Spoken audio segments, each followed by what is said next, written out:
오늘은 남김없이, 후퇴 없이, 후회 없이 라는 제목으로 하나님의 말씀을 증거하겠습니다.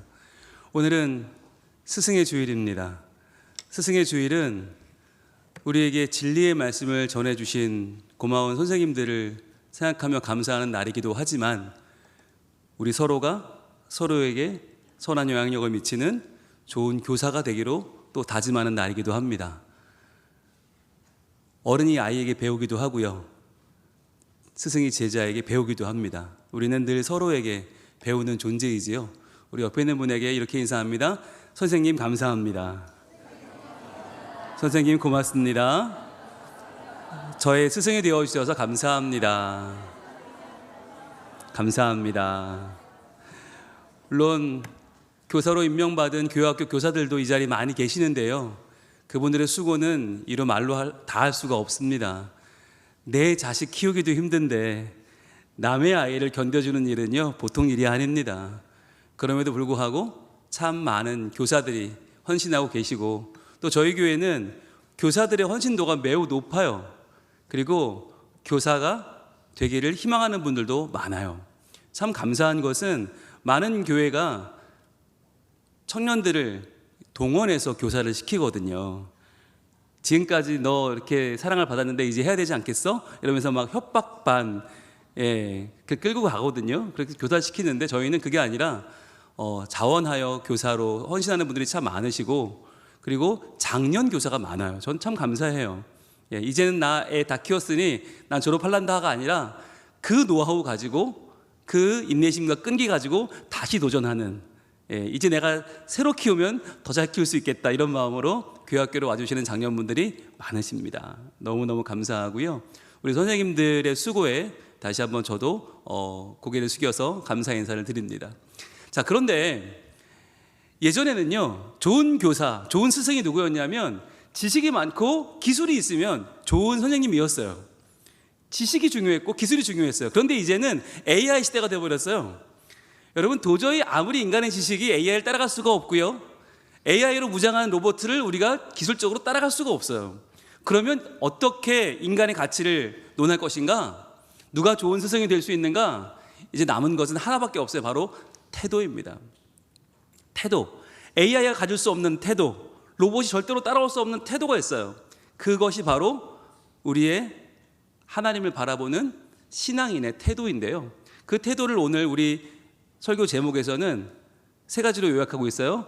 남김없이, 후퇴 없이, 후회 없이. 자, 그런데 이 말을 한 사람이 누구냐면 지금으로부터 한 100년 전에 1900년대 초에 살았던 미국의 윌리엄 보든이라고 하는 청년입니다. 한번 띄워주시겠어요? 이 윌리엄 보든은 시카고의 아주 유명한 낙농업, 우유, 버터, 치즈, 이 계통으로는 억만장자의 가문, 보든 가문의 상속자였는데 가만히만 있어도 억만장자가 되는 사람이에요. 자, 그런데 이랬던 윌리엄 보든이 고등학교 때 예수를 영접합니다. 하나님을 알게 되고 그가 변화되었어요. 하나님을 섬기는 삶을 살겠다. 그래서 고등학교를 졸업하고 1년 동안 서양 사람들은 갭 이어라고 해서 세계 여행을 다니면서 나의 꿈을 찾아 떠나는데, 거기서 뭘 발견했냐면 너무 가난한 사람이 많고 너무 굶주린 사람이 많고 무엇보다 하나님을 모르는 사람이 너무 많구나, 복음이 없는 사람이 이렇게 많았구나. 그래서 그는 결단하기를 나는 선교사가 되겠다라고 결단을 합니다. 그랬더니 그 집안에서 반대가 시작되는데, 야, 너 우리 가문 이어가야지, 네가 선교사 되면 어떡해, 안 돼. 그랬더니 뭐라고 했냐면 이렇게 성경책에 썼다고 합니다. No reserves. 나는 남김없이, 어떠한 것도 남기지 않고 나는 다 하나님을 위해서 헌신하며 살아가겠다라고 결정했다는 거예요. 여러분, 100년 전에 억만장자면 지금으로부터 이게 상상이 안 되는 그 어마어마한 금액을 다 버린 거예요. 그리고 이 친구가 예일 대학교에 진학을 합니다. 거기서 기도 모임을 만들었는데 그 기도 모임이 졸업할 때쯤 1000명이 모이는, 전교생의 4분의 3이 모이는 기도 모임을 만들었다는 거예요. 어마어마한 시당의 사람으로 성장을 했습니다. 너무 훌륭한 청년이니까 대학을 졸업할 때 유수의 기업에서 전부 다 오라고 하는 거예요. 그걸 다 거부하고, 최고 대우를 거부하고 이 청년이 프린스턴 신학대학원을 갑니다. 가면서 내가 하나님을 위하여 살겠다 결정하면서 두 번째로 성경책에 쓴 말이 바로 no retreat, 후퇴는 없다. 물러서지 않겠다는 거예요. 내가 하나님을 향하여 나의 삶을 전진함에 있어 나는 절대로 후퇴하지 않겠다. 자, 그런데 그렇게 프린스턴 신대원을 졸업하고 선교사가 되기 위해서 중국에 있는 무슬림들을 전도하려고 이 무슬림 문화를 배우러 이집트에 갔습니다. 갔는데 거기서 뇌수막염에 걸려요. 그리고는 죽어요. 그때 이 청년의 나이가 25살입니다. 여러분, 25살에 죽은 이 청년의 이야기가 온 미국에 타전이 되고 전 세계에 알려지기 시작합니다. 하나님을 위하여 모든 것을 버렸던 한 청년이 죽었다. 그런데 여러분, 그 허무한 죽음이 그렇게 끝나지 않고요, 오히려 수많은 청년들의 가슴에 불을 붙입니다. 그리고 우리도 윌리엄 보든처럼 저렇게 하나님을 향하여 나아가자. 그리고는 수많은 선교사들이 그가 가려고 했던 중국으로 떠나고 아시아로 떠나고 그렇게 해서 우리나라에도 복음이 전해지는 계기가 되었죠. 마지막에 병상에서 그가 죽기 직전에 쓴 마지막 한마디는 이거였습니다. No regrets. 후회는 없다. 내가 비록 하나님을 위하여 살려고 그렇게 애를 쓰다가 이제 선교도 못 해보고 죽지만 25 어린 나이에 죽지만 나는 후회가 없다. No regrets. 이 세 마디를 그는 성경책에 남기고 죽었어요. 그래서 우리에게 이 세 마디는 너무나 큰 울림을 주지 않습니까? 여러분, 기술의 시대, 지식의 시대가 지나가고 우리 신앙의 태도가 중요해졌다면 우리는 하나님 앞에서 과연 무엇을 남기고 있습니까? 얼마나 많이 후퇴하고 있습니까? 얼마나 많이 후회할까 봐 걱정하고 있습니까? 그런데 여러분, 이 이야기를 윌리엄 보든은 어떻게 하게 되었을까? 저는 궁금했어요. 성경을 읽다가 그렇구나. 이 이야기가 바로 디모데후서 4장의 이 마지막 사도 바울의 유언 속에 다 담겨 있더라고요. 그래서 오늘 이 디모데후서 4장의 말씀을 가지고 제가 이 세 가지를 다시 한번 우리의 언어로 한번 옮겨보기를 원합니다. 자, 첫 번째는 이것인데요. No reserves. 남김없이 헌신하라. 다시 한번 같이 한번 남김없이 헌신하라 읽어볼까요? 시작. 남김없이 헌신하라는 것입니다. 남김없이. 그에게 있어서 너무나 많은 것이 자기 삶에는 풍족했어요. 사람들은 보통 헌신할 때 자기 것을 남기지 않습니까? 이만큼은 내가 손댈 수 없고 나머지는 내가 헌신할 거야 라고 하죠. 여러분, 그런데 때가 악합니다. 이 시대가 우리를 그렇게 남길 건 남기고 남는 것으로 하나님을 섬기도록 내버려 두지 않습니다. 우리 디모데후서 4장 1절 말씀을 같이 한번 읽어볼까요? 시작. 하나님 앞과 살아있는 자와 죽은 자를 심판하실 그리스도 예수 앞에서 그가 나타나실 것과 그의 나라를 두고 엄히 명하노니. 아멘. 보세요. 우리가 살아갈 때 어떤 마음으로 살아가야 되는가? 사도 바울은 디모데에게 마지막 유언을 남기면서 이렇게 말해요. 네가 살아가는 게 그냥 사는 게 아니라 하나님 앞에 살아가는 것이야. 그리고 그리스도 예수 앞에 살아가는데 그분은 누구냐면 살아있는 자와 죽은 자를 심판하실 그리스도. 여러분, 여기서 이 말은 뭐냐면 심판하실 때까지 살아있는 사람도 있겠죠? 또는 죽은 자가 그때 다시 깨어나 심판을 받겠죠? 그러니까 모든 인류입니다. 지금까지 살았던 모든 인류가 다 심판받을 그 심판주 예수 그리스도 앞에서 그가 나타나실 것과 그의 나라를 두고 엄히 명하노니. 즉, 예수님의 부활을 믿는다면, 예수님의 재림하실 것을 믿는다면 그분이 오실 것을 믿으며 엄히 우리가 해야 될 것이 하나 있는데 그것이 뭐냐? 바로 2절입니다. 시작. 너는 말씀을 전파하라. 때를 얻든지 못 얻든지 항상 힘쓰라. 범사의 오래 참음과 가르침으로 경책하며 경계하며 권하라 라고 말씀하는 거예요. 여러분, 이것이 우리의 삶을 남김없이 헌신해야 될 한 가지 제목, 다시 오실 예수 그리스도를 기다리며 우리가 행해야 될 한 가지가 있다면 그것이 바로 너는 말씀을 전파하라 이거라는 거예요. 때를 얻든지 못 얻든지. 여러분, 이건요 상대방이 듣던 말든 외치라는 말이 아니라 때를 얻든지는 유카이로스, 유는 좋다는 말이에요. 카이로스가 좋다, 기회가 좋다, 시간이 좋다는 거예요. 이거는 하나님의 길을 열어주실 때가 있어요. 때를 얻는 거예요. 유카이로스예요. 그런데 못 얻든지는 아카이로스, 아는 안 좋다는 거거든요. 부정어예요. 아카이로스도 있어요. 때가 안 좋을 수도 있어요. 길이 막힐 수도 있어요. 때로는 모이기에 힘쓰지 못할 때도 있어요. 코로나처럼. 여러분, 그러나 유카이로스든지 아카이로스든지 관계없이 항상 힘쓰라는 거예요. 이 말은 뭐냐면 내가 살아가는 사명과 이유와 목적이 여기 있다는 거죠. 자, 그런데 그럼 말씀을 전파하라, 그러면 설교자가 되라는 이야기인가? 복음을 전하는 목사가 되라는 이야기인가? 아니요. 여러분, 너는 말씀을 전파하라, 여기에 여러분의 언어로 한번 적어보시면 좋을 것 같아요. 말씀을 말씀 되게 하라는 이야기예요. 말씀을 말씀 되게 하라. 여러분, 이것은요, 저같이 말씀을 전하는 사람은 열심히 전해야 돼요. 근데 여러분이요, 말씀을 듣는 분들은요, 그 말씀을 살아내는 것입니다. 오늘날 여러분, 말씀을 전파하라는 것은 어디 부산역 앞에 가서 듣든 말든 외치라는 이야기가 아니고요, 사람들 많은 시장 쪽에서 외치라는 이야기가 아니고요, 여러분의 삶 가운데에서 말씀이 말씀 되게 살아가는 것입니다. 근데 여기에 남기지 말라는 거예요. 남김없이 여기에 너의 삶을 아낌없이 드려라 라고 하는 것이죠. 여러분, 우리 얼마나 많이 아껴요? 요즘 얼마나 많이 우리는 생각이 많아져요? 세상은 우리에게 이야기하죠. 야, 네 걸 먼저 챙겨. 네가 중요해. 요즘은요, 개인의 행복이 굉장히 중요해졌어요.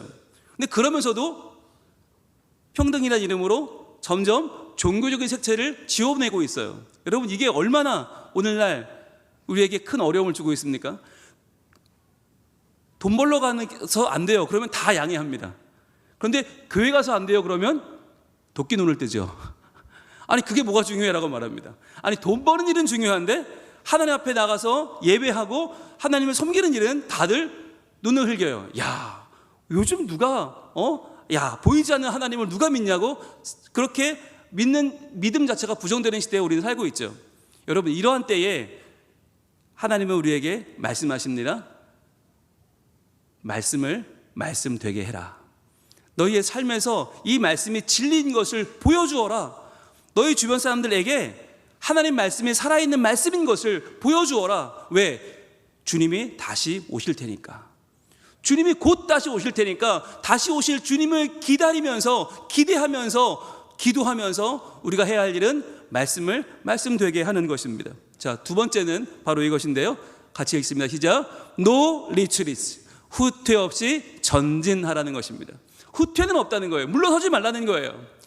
윌리엄 보드는 수많은 반대를 다 이겨내고 후퇴하지 않고 전진해 나갔습니다. 여러분, 물러서지 않는 것이 얼마나 중요합니까? 여러분, 오늘 말씀 3절은 이렇게 우리에게 이야기합니다. 시작. 때가 이르리니 사람이 바른 교훈을 받지 아니하며 귀가 가려워서 자기의 사욕을 따를 스승을 많이 두고. 여러분, 이때가 지금 아닙니까?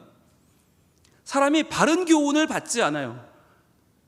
성경 말씀을 외면하고 하나님의 살아계심을 경홀히 여기고 귀가 가려워서 자기의 사욕을 따를 스승을 많이 둬요. 야, 어디 투자하면 좋대. 야, 어디 뭘 하면 좋대. 뭘 하면 좋대. 자기를 더 채우려고 하는 건 자꾸만 귀를 기울이게 되죠. SNS가, 유튜브가 수많은 것들이 우리를 꼬드깁니다. 야, 여러분, 그런데 아는 게 많아질수록 뭘 하게 됩니까? 비교하게 됩니다. 여러분, 아는 게 많아질수록 행복해지는 게 아니라 점점 비교가 돼요. 그러면서 나는 왜 이렇게 살고 있지? 야, 저 사람 저렇게 멋지게 살고 저렇게 훌륭하게 사는데 나는 뭐야? 라고 돌아보면서 여러분, 수많은 비교가 우리를 불행하게 만들고 있어요. 즉, 자기의 사욕을 따를 스승을 많이 두고 있는데 그 스승들이 결국은 우리를 복되게 하는 것이 아니라 더 망가지게 하고 더 결핍되게 하고 더 메마르게 만들어 버리는 것이죠. 이러한 때에 또 어떤 때가 되냐면 4절에 이렇게 이어지는데요, 또 그 귀를 진리에서 돌이켜 허탄한 이야기를 따르리라. 진리에서 귀를 돌이키게 하고요, 허탄한 이야기, 이 세상에 허망한 이야기들을 따라 살게 만든다고 하는 것입니다. 여러분, 이것이 오늘날 이 시대가 아닙니까? 여러분, 그렇다면 이러한 시대에 어떻게 살아야 되는지 5절은 이렇게 우리에게 말합니다. 같이 읽습니다. 시작. 그러나 너는 모든 일에 신중하여 고난을 받으며 전도자의 일을 하며 내 직무를 다하라. 아멘. 그러나 너는, 저는 이 말씀을 읽다가 쿵 했어요. 아, 그러나 너는. 여러분, 우리는요 그냥 세상의 흐름을 따라 살 사람들이 아니에요. 그냥 떠내려가는 물고기처럼 흘러가는 사람들이 아니라 그 물을 거슬러 올라가는 살아있는 하나님의 자녀가 되기를 원합니다. 그러나 너는 모든 일에 신중하고 고난을 받으라는 거예요. 여러분, 요즘요 조금만 힘들면 안 해버려요. 조금만 부담스러우면 안 하고요, 모든 회개를 거부하고요, 모든 진리를 거부하고요, 모든 섬김을 거부합니다. 왜요? 내가 싫으니까, 불편하니까. 여러분, 그러나 성경은 뭐라고 말해요? 신중하여 고난을 받으래요. 고난이 여러분 가치 있는 것입니다. 여러분, 우리의 행복의 크기는 고난의 크기와 동일합니다. 고난을 받으면 받을수록 그 고난 가운데에서 우리는 의미를 발견합니다. 여러분, 의미 없는 고난은 없어요. 그 고난을 지나면서 우리가 그 의미를 발견하고 그 가운데 행복을 누리는 것인데, 오늘날 세상은 뭐라고 말하냐면 그 고난을 피해가라는 거예요. 그러다 보니까 고난 없는 행복을 구하는데 그것이 얼마나 얄팍하고 얼마나 가볍습니까? 다 날아가고 마는 거예요.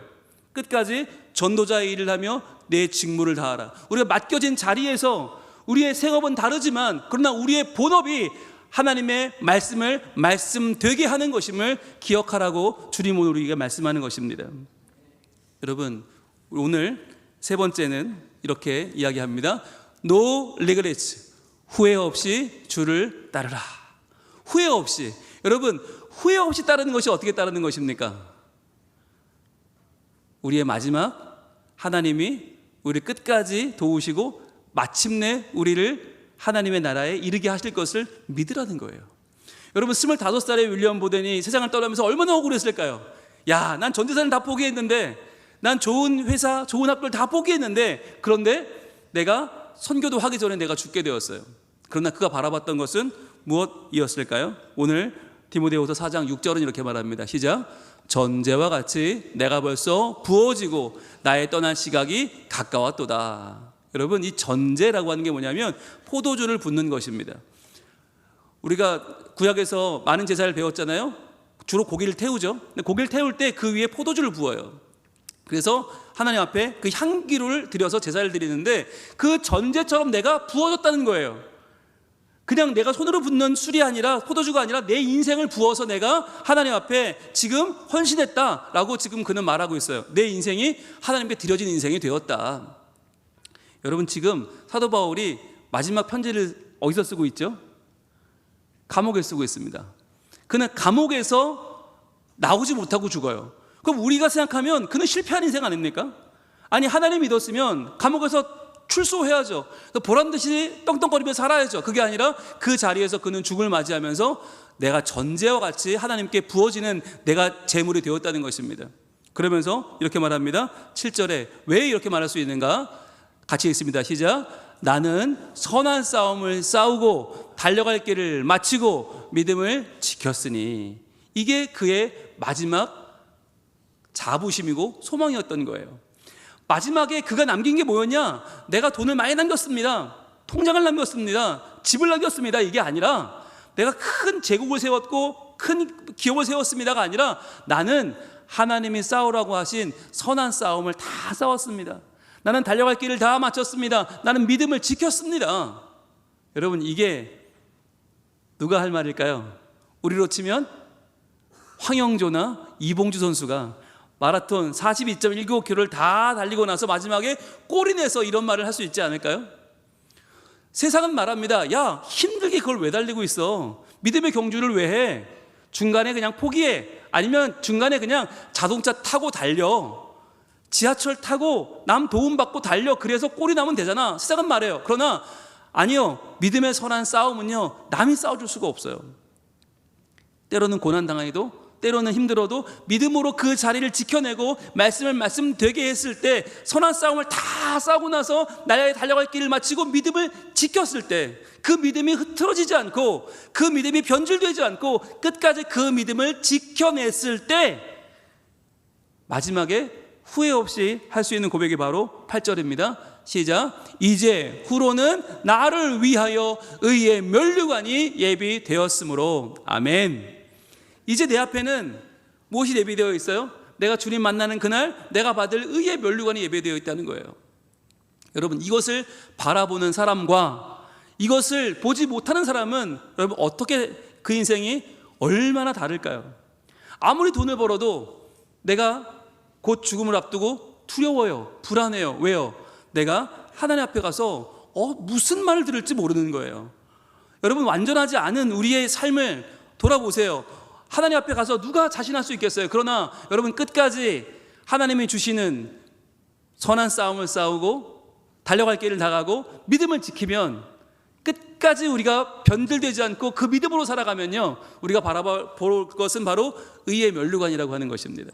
의의 면류관, 의로운 자에게 주시는 하나님의 상급이 예비되어 있다고 하는 것입니다. 그런데 이것을 그러면 사도 바울만 받아요? 아니요. 그게 아니라 누가 받아요?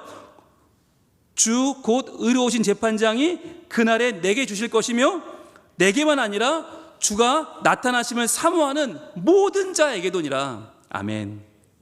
여러분, 이 의의 면류관은 사도 바울에게만 준비된 것이 아니라 주의 나타나심을 사모하는 모든 자에게 동일하게 주어지는 것임을 믿으시길 바랍니다. 여러분, 우리의 삶은요, 우리의 삶으로 끝나지 않아요. 우리가 죽는 걸로 끝나지 않고요, 반드시 언제 완성돼요? 주님이 오시는 날 완성됩니다. 주님이 오시는 그날, 주님 앞에서 우리가 어떤 면류관을 받느냐 하는 것이 우리 삶의 완성입니다. 여러분, 비록 이 땅에 살아가면서 때로 우리는 몸이 아프기도 하고요, 병에 걸리기도 하고요, 죽기도 합니다. 그러나 여러분, 그것이 우리의 끝이 아니라는 것을 기억할 수 있길 바랍니다. 왜냐하면 우리가 남긴 신앙의 유산이 내 다음 세대를 살려내기 때문입니다. 여러분의 지금 드리는 예배 하나가 누군가 또 한 사람의 마음에 도전을 주는 거예요. 와, 저렇게 예배할 수 있구나. 나도 저렇게 예배해야지. 나도 저런 예배자가 돼야지. 일주일 내내 힘들었던 엄마 아빠가 주일날 와서 하나님 앞에 열정적으로 예배하는 걸 본 자녀들이 깨달을 것입니다. 아, 이게 예배구나. 이렇게 힘들고 이렇게 고생하는 엄마 아빠가 하나님 앞에서 저렇게 기뻐하며 감사하며 감격하며 드리는 예배가 진짜 예배로구나. 아마 아이들은 그 예배 속에서 엄마 아빠를 통해 영광 받으시는 하나님의 놀라운 모습을 보게 될 것입니다. 여러분, 이 모든 게 지금은 보이지 않을 수 있어요. 그런데 우리가 마지막 날, 주님 옆에 서는 날, 주님께서 우리에게 파노라마로 보여주실 거예요. 네가 지금까지 살아왔던 이 모든 날들이 결코 헛되지 않아.